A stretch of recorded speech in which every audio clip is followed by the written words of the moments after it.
Bonjour et bienvenue sur Multimodal. Dans cette deuxième vidéo de la section formation, je vais vous parler des poids et dimensions des véhicules routiers.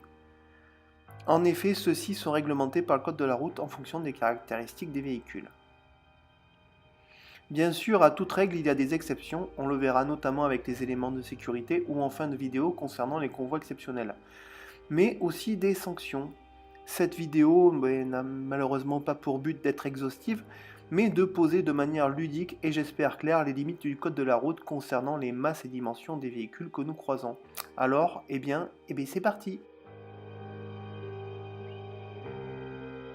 Tout à l'heure, vous serez incollable sur les poids et dimensions des véhicules. Commençons par les poids.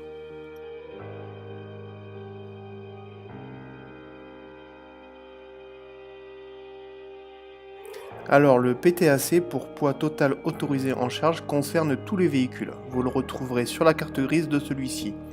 Le code de la route prévoit des maxima.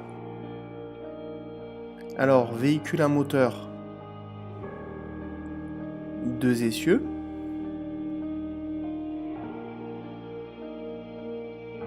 19 tonnes maximum.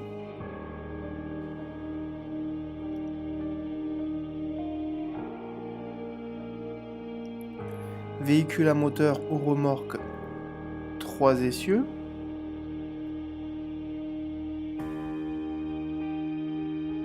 26 tonnes maximum.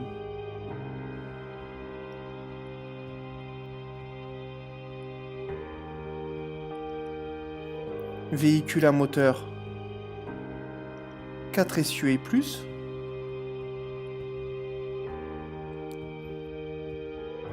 32 tonnes maximum. Allez, on passe aux autobus. Autobus articulé, une seule section, 32 tonnes maxi.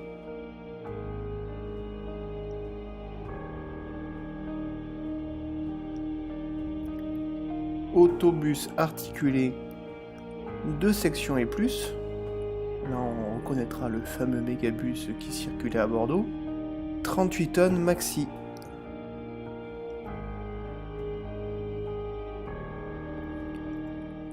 Autocar articulé, 28 tonnes maxi. Allez, passons aux ensembles de véhicules. Ils sont régis par leur PTRA. On y reviendra plus tard, mais c'est le poids total roulant autorisé. Alors, 4 essieux, 38 tonnes maxi de PTRA. 5 essieux et plus, 44 tonnes maximum.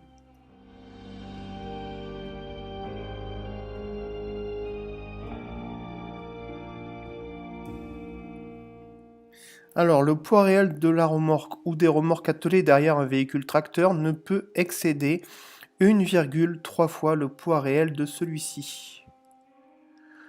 Toutefois, dans le cas où le poids total roulant réel d'un ensemble constitué d'un véhicule tracteur et d'une remorque est supérieur à 32 tonnes, le coefficient ci-dessus est majoré d'une valeur égale à 80% blablabla entre la partie du poids total roulant réel excédant 32 tonnes et 32 tonnes, sans pouvoir être supérieur à 1,5.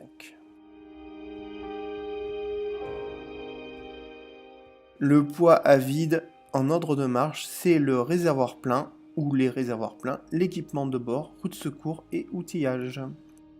On va calculer la charge utile. Alors pour calculer la charge utile, on se réfère soit à notre certificat d'immatriculation, soit à la plaque de tare du véhicule sur le côté. La charge utile est égale au PTAC, B- le poids vide. Ici, 18 tonnes 800 moins 12 tonnes 4 est égal à 6 tonnes 400 de charge utile. Pour les ensembles de véhicules, on calculera le PMA. Donc je reviens sur le PTRA, c'est le poids total roulant autorisé. Il est affiché sur la carte grise du véhicule tracteur. Et le PMA, il sera à calculer, c'est le poids maximal autorisé. Alors, deux cas de figure. Pour les véhicules articulés, le PMA sera la plus faible valeur entre soit le PTRA affiché sur la carte grise ou le poids vide du tracteur plus le PTAC de la semi-remorque. Concernant les trains routiers, le PMA est égal à la plus faible valeur entre le PTRA du véhicule tracteur, on l'a vu tout à l'heure, ou la somme des PTAC des deux véhicules. Passons au poids par essieu.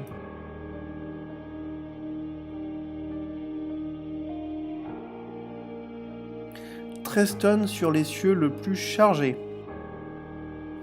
Mais attention, ça sera réduit à 12 tonnes sur l'essieu le plus chargé d'un véhicule articulé ou train routier ou train double circulant entre 40 et 44 tonnes. Poids par essieu maintenant pour les groupes d'essieux.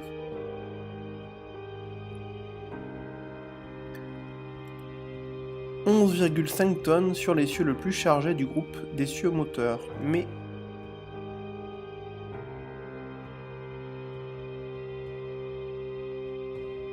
mais certaines subtilités varient en fonction de la distance entre les essieux. On les regroupe dans le tableau qui va arriver. Si D est inférieur à 0,90 m, donc 90 cm, la charge maxi du groupe d'essieux sera de 13,15 tonnes. Du groupe d'essieux, je ne parle pas d'un essieu. Si D est égal à 0,95 m, le groupe d'essieux pèsera au maximum 13,8 tonnes. Si D se situe entre 1 m et 1 m 10, on sera à 16 tonnes pour ce groupe d'essieux. Si D est entre 1 m 15 et 1 m 35, 13,15 tonnes plus 650 kg par tranche de 5 cm. Et si D est entre 1 m 35 et 1 m 80, le groupe d'essieux fera un maximum de 19 tonnes. Alors maintenant on passe aux remorques. 10 tonnes, 5 sur l'essieu le plus chargé du groupe d'essieux non moteur. Mais encore un petit tableau, mais la distance entre essieux et la charge maxi du groupe d'essieux. Donc si D est inférieur à 0,90 m, on sera à 7 tonnes 35 pour le groupe d'essieux. Si D est entre 90 cm et 1 m 35, on sera à 7 tonnes 35 plus 350 kg par 5 cm. Et si D est entre 1 m 35 et 1 m 80, maxi 10 tonnes 5 pour le groupe d'essieux. Alors, on va venir à une petite précision sur les semi-remorques qui sont équipés d'un tridème à l'arrière, donc 3 essieux. Si la circulation entre 40 et 44 tonnes, sur un groupe d'essieux de 3 essieux, la charge maxi du groupe sera de 27 tonnes. Voilà, tout simplement. Mais il faut le savoir.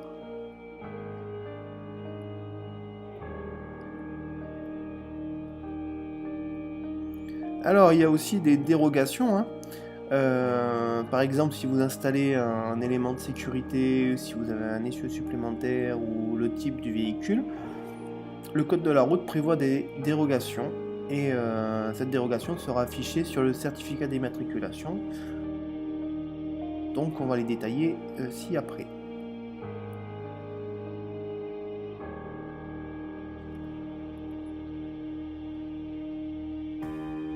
Par exemple, pour les ralentisseurs, nous aurons une dérogation, une hausse du PTAC, du poids du ralentisseur, mais dans la limite de 500 kg. Mais par exemple, un ralentisseur de 400 kg, on aura le poids total du ralentisseur qui sera accordé en dérogation. Mais si on a un ralentisseur de 600 kg, eh bien, la limite sera de 500 kg. Si vous avez un véhicule de 6 essieux, plus 1 tonne de PTRA,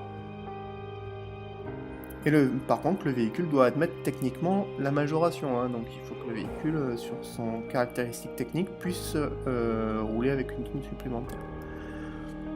Essieux relevable, le PMA dépendra du nombre d'essieux effectivement au sol. Il faut que les essieux soient porteurs.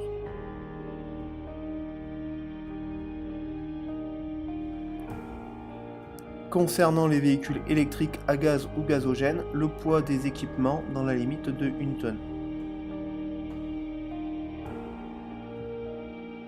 La surcharge est interdite, passons aux sanctions. Le dépassement du PTAC ou du PMA, une amende de 4e classe par 1 tonne de dépassement, c'est cumulable, et une immobilisation si la surcharge est supérieure à 5%. Pour le dépassement de la charge par essieu, même topo, 4e classe, 135 €, mais par 300 kg de dépassement, immobilisation si surcharge supérieure à 5%. Donc par exemple, un véhicule qui aurait une surcharge de 1 tonne, dont 900 kg sur un essieu, et bien il y aurait 3 amendes pour le dépassement de la charge par essieu, plus une 4e pour le dépassement du PTAC ou du PMA. Voilà ce que l'on pouvait dire sur les poids.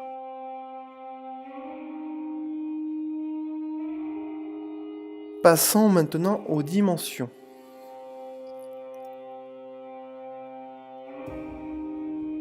Alors,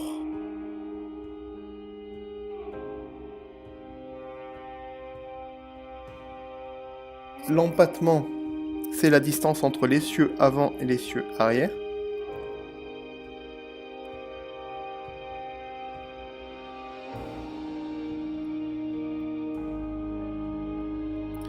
Porte-à-faux avant ou arrière, c'est la distance entre l'axe de l'essieu et l'aplomb arrière ou avant du véhicule. Et la voie, c'est la largeur de l'essieu.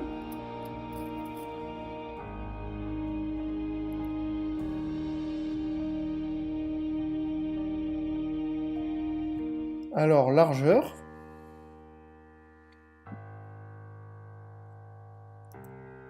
« 2,55 m de largeur maximale. Si la caisse elle est frigorifique, avec une isolation supérieure à 45 mm, la largeur maximale sera de 2,60 m.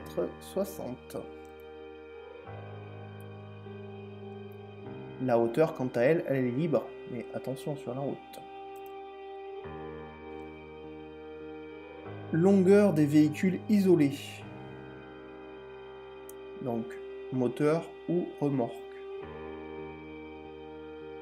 Donc ce sont des longueurs maximales que je vais donner. 12 mètres. 12 mètres. Cas particulier de la semi-remorque.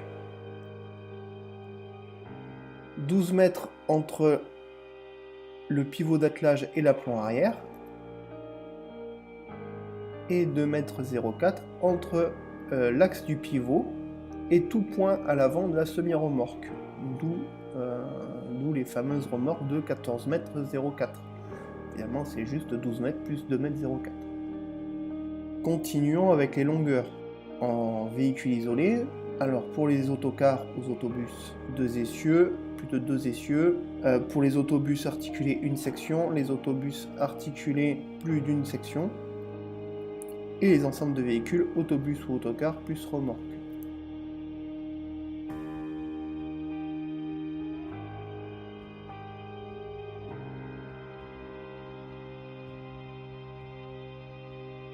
Donc 13,50 m pour un autobus ou autocar à 2 essieux. 15 mètres pour un autobus ou un autocar plus de 2 essieux. 18,75 m pour un autobus ou un autocar articulé à une section. 24,50 m pour un autobus articulé plus d'une section. En ensemble de véhicules, on sera limité à 18,75 m. Passons aussi aux ensembles de véhicules côté marchandises. Véhicules articulés, train routier, train double, train routier porte-voiture.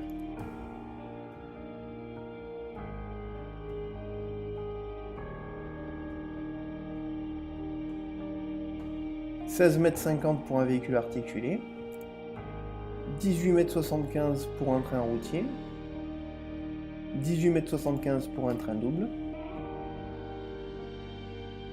Petite précision, la longueur entre l'avant du chargement, l'apron arrière, sera limitée pour les trains routiers et les trains doubles à 16,40 m. Sur le cas du porte-voiture, 20,35 m, véhicule en charge. À vide, la limite sera de 18,75 m. Alors, quelques cas particuliers sur les longueurs. 30 mètres pour un véhicule de dépannage qui remorque un véhicule en panne. 36 mètres si le véhicule remorque un autobus à plus d'une section articulée. Le chargement peut dépasser à l'arrière de maximum de 3 mètres, mais devra être signalé dès que le dépassement atteint 1 mètre.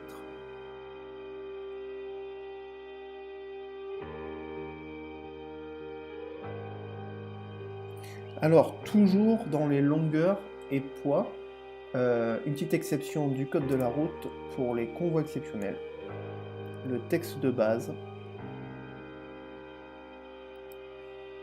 Le transport ou la circulation de marchandises, engins ou véhicules présentant un caractère exceptionnel en raison de leur dimension ou de leur masse excédant les limites réglementaires doit faire l'objet d'une autorisation préalable. Donc là on va parler de dimensions qui nécessitent des autorisations pour circuler hors code. Ces dispositions s'appliquent aux catégories de véhicules suivantes.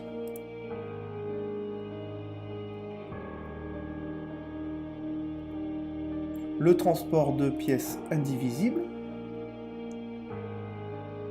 les véhicules agricoles d'une longueur supérieure à 25 mètres et d'une largeur supérieure à 4,50 m, les ensembles forains d'une longueur supérieure à 30 mètres et d'autres véhicules spéciaux dont on ne parlera pas ici. Je ne relaterai ici que les poids et dimensions relatives aux convois exceptionnels.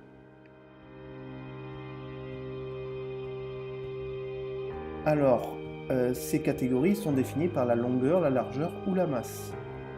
La première catégorie sera pour des véhicules d'une longueur inférieure ou égale à 20 mètres, d'une largeur inférieure ou égale à 3 mètres et d'une masse inférieure ou égale à 48 tonnes. Pour la deuxième catégorie, la longueur sera entre 20 et 25 mètres, la largeur entre 3 et 4 mètres, la masse entre 48 tonnes et 72 tonnes. Et bien sûr, la troisième catégorie, c'est dès qu'on dépassera les limites de la deuxième catégorie. Voilà ce que je pouvais vous dire sur les poids et dimensions des véhicules routiers. Si cette vidéo vous a plu, vous pouvez toujours cliquer sur le petit pouce vers le haut. N'hésitez pas à commenter ou poser vos questions, vous recevrez une réponse. Enfin, si vous ne voulez pas louper les prochaines vidéos, n'hésitez pas à vous abonner. A bientôt sur Multimodal.